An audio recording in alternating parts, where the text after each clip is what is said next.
Hello guys! Hello para to sa lahat ng Leo. Welcome Leo dito sa aking channel, Kapalaran 888. Welcome. Alamin natin Leo kung anong messages, vibration, gabay energy para sa inyong lahat. This is general reading, so timeless reading siya. Pwedeng makaresonate sa iyo ngayon, bukas makalawa, or sa susunod na buwan. Okay, number 2, 2 of Pentacles, 2 of Diamond cycle, status quo.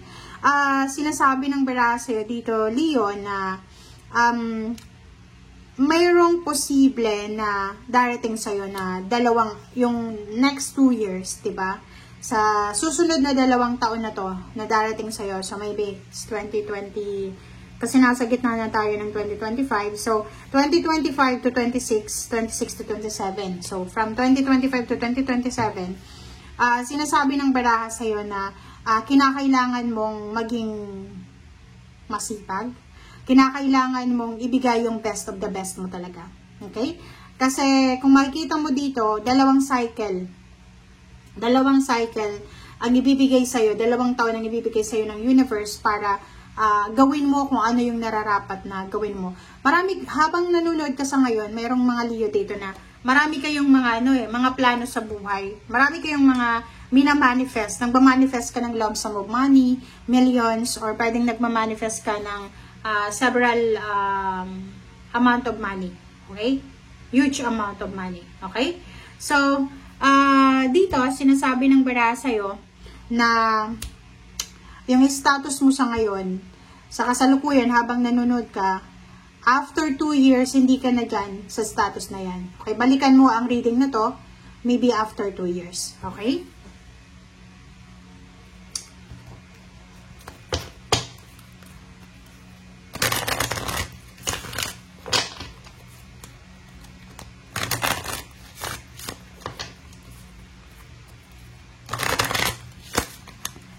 Sorry. Okay.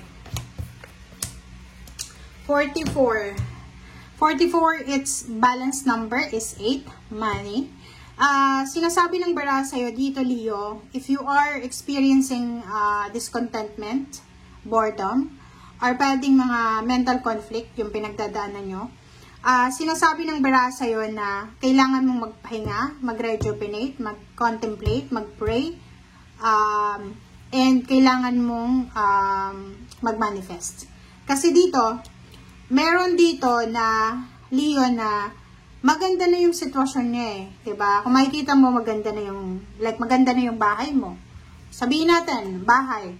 Maganda na yung bahay mo, pero nakatingin ka sa kapitbahay mo na yung kapitbahay mo nagpa-renovate ng bahay or nagpatayo ng bahay.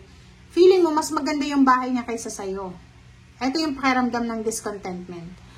Yung iba naman parang ganon. May anak ka din na graduate ng kolehiyo, but ang tingin mo sa anak mo, lesser siya kaysa sa kapitbahay mo na nakaka-graduate lang. Which is mali yun. Okay?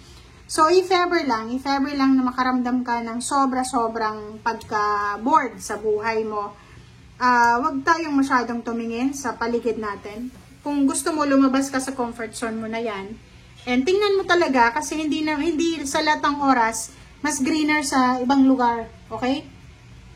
Depende yan sa atin eh. Kasi may iba talaga na sinaswerte sa ibang bansa or sa ibang lugar. Pero mayroon talaga na kahit nasaan ka man, kahit saan ka, talagang siswertehin ka. Okay? So yun, napaka-importante, Leo, yung pagpapahinga ha. Napaka-importante yung pagpapahinga. Huwag mong sasayang. Pag halimbawa, yung iba sa inyo kasi, masyado kayong busy sa trabaho, sa ginagawa nyo, sa obligations nyo, kahit pagod na kayo, antok na kayo, sige pa rin. Make sure na pag antok ka, magpahinga ka, matulog ka. Pag gutom ka, kumain ka. Diba?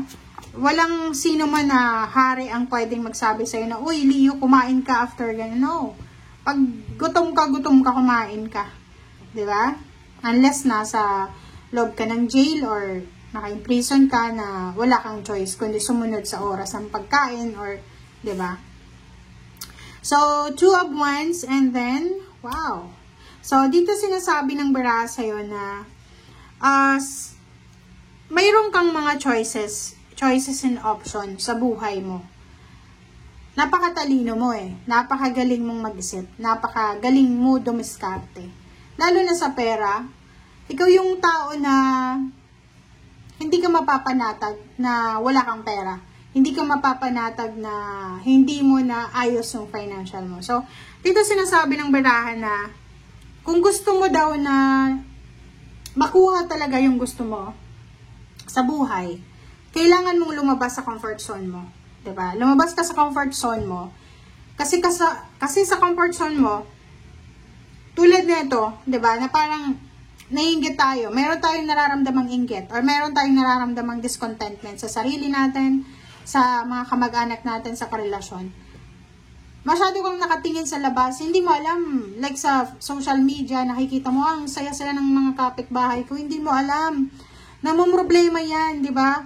Kasi sa social media ngayon, alam mo ba, lalo na sa Facebook, yung mga pinopost nila, since pinagkakitaan na ngayon yung Facebook, kailangan i-post kung ano yung alam nila na magbibigay ng entertainment sa mga tao.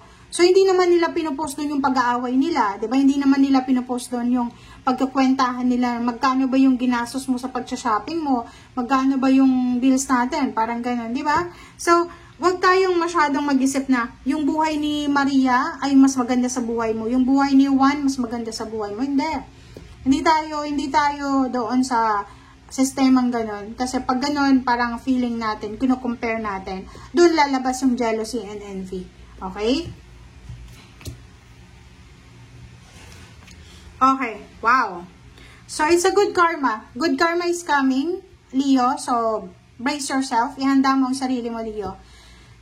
Prepare yourself kasi mayroon ditong good karma na paparating sa'yo. So, yung good karma na to, it's either it's a contract, blessing, contract blessing, or anything na may documents, papers na pwedeng magdala sa'yo ng sobrang peace and harmony.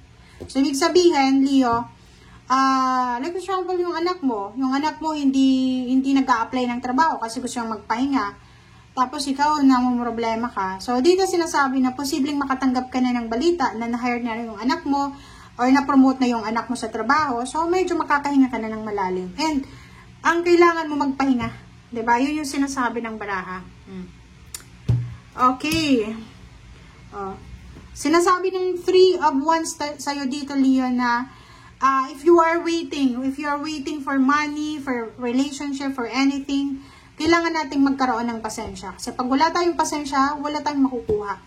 Gagawa tayo ng desisyon na pagsisisihan natin kasi hindi naman natin gusto yun eh.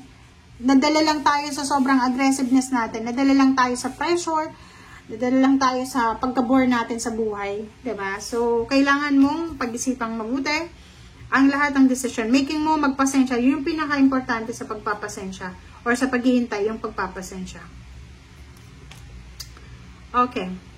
Leo, sa 5 last cards mo, last 5 cards, sinasabi ng baraha sa'yo dito, if you are single ka ba na, Leo? Possible na may mag-offer sa'yo ng relationship. Okay? So, hindi ito literal na ngayon mismo after mong manood ng reading ko, hindi. This Page of Cups is future. So, sinasabi ng baraha in the coming months or years, isang love offer ang posibleng makukuha mo and kinakailangan mo mag-travel dito. So, maybe international or maybe local, pero yung love offer na to na i-offer sa'yo ay nasa malayo tong lugar. Okay? So, maybe nasa probinsya ka, kailangan mong lumuwas ng city para dito sa offer na to. And, kung eto yung direction, Leo, na gusto mong tahakin, talagang makukuha mo to na 10 of Cups. So, like for example, may mga Leo dyan na financially, emotionally, sobrang unstable talaga. And, siguro pagod na pagod ka na sa paghihintay. Pagod na pagod ka na sa kung ano ba tong darating sa'yo. So, huwag tayong masyadong greedy. Okay? Kasi, like, for example, wala kang trabaho, wala ka pang relationship, or may trabaho ka, pero yung relationship mo naman ay hindi maganda.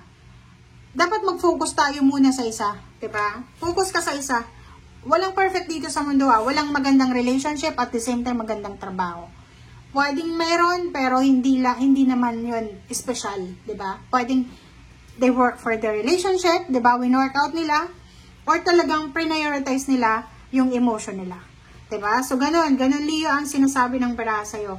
Depende yun sa'yo kung ano yung gusto mo, doon mo ilagay yung priority mo. Doon mo ilagay yung interest mo. Okay? Thank you guys for watching, Leo, and see you again. Bye!